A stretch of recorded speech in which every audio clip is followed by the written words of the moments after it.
Okay, I want to show y'all something. So you can see this little red light right here is on. It stays on all the time when you hook it straight to the battery. This is the switch for the lights that I hooked up in the rear, the auxiliary lights, so I can see you backing up, and it just lights up the sides better for off-roading and stuff like that. But that light stays on constantly, so I'm actually going to redo that right now and show y'all something pretty cool that Jeep did, or at least I think it's cool, and y'all may want to do this as well. Okay, so what I'm going to do is I actually fished a wire down through this hole right here in the fuse box outside. Now, this is a sealed box. You can see the lid actually has an O-ring in it right there to seal it off. So I actually fished that down through that little hole right there, and it came out right here. What I'm going to do is I've actually already got this unhooked. I'm going to splice this in to this power wire. And then if you look right here, there's a fuse. And you can see there's a little slot beside it. And this is for like a cigarette lighter or some kind of power switch on the inside.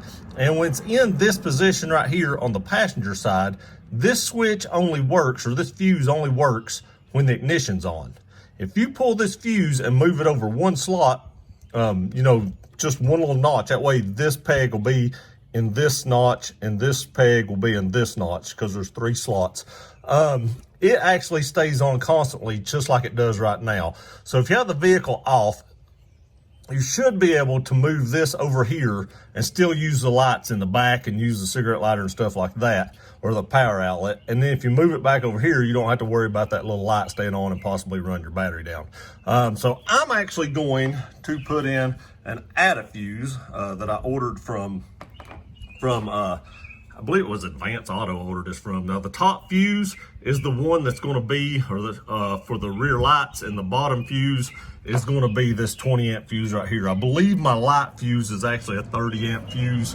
I think that was what was in this, and I'm just going to leave a 30 amp fuse in it as well. But that's how I'm going to hook that up. So let me get this all hooked up and see if it actually works like it's supposed to. Okay, I got it all hooked up, and I want to say I had this backwards. If it's in the driver's side, I'll go show you right now that the light is not on.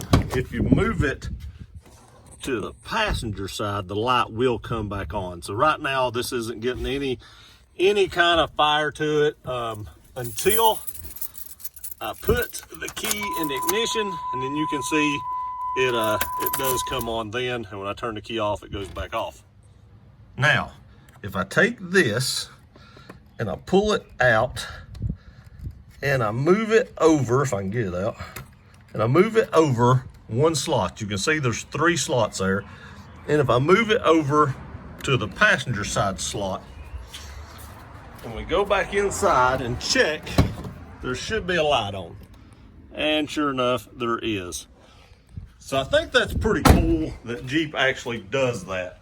That they give you a fuse spot, and this is for a cigarette lighter, I believe.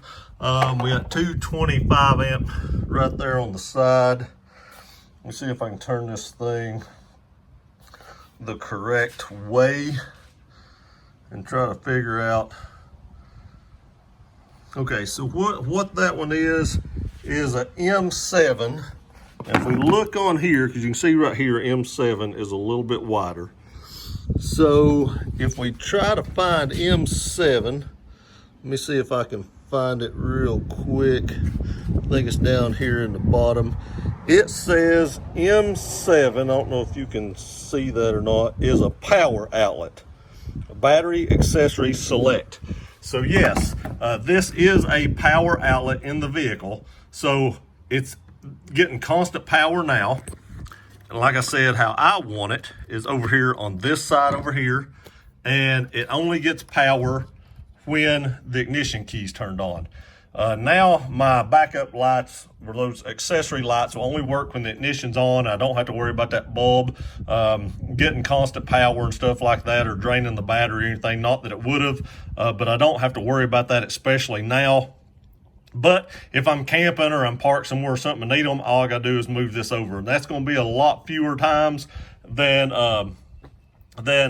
if I didn't need to do that. So, I'm going to leave it right here. And then, like I said, just on a happens chance that I need to move it, I actually have that option. And that is pretty cool because I don't know any other vehicle that actually does that. I also wanted to throw in one more good reason that I did that. If you accidentally leave this on, because I do have this in a spot that I can't really see that light. So just by happenstance, I'm in a hurry or something, and I leave this on. Before, my lights will stay on. Now, yeah, those things are bright, and I shouldn't miss that, but you never know if you're in a hurry. But this way, once I turn the key off, those lights are going to go off. I don't have to worry about them running my battery down either. So that's another reason that I wanted to set it up this way and not the other way. All right, there it is. Cool little trick with your Jeep Wrangler. I'm not sure if the new JLs or the Gladiators have that or not. Mine's a JK. I just think that's a pretty cool trick, and I think that's pretty awesome that they do that. And I think it was pretty cool that I could even stick the wire down through that little hole instead of having cut out a groove to actually run it through. So if you're looking to hook an accessory up like this and you don't want that little light to be on all the time, that's a great way to do it right there. I appreciate y'all watching this video. Please like, share, and subscribe. We'll see you next time.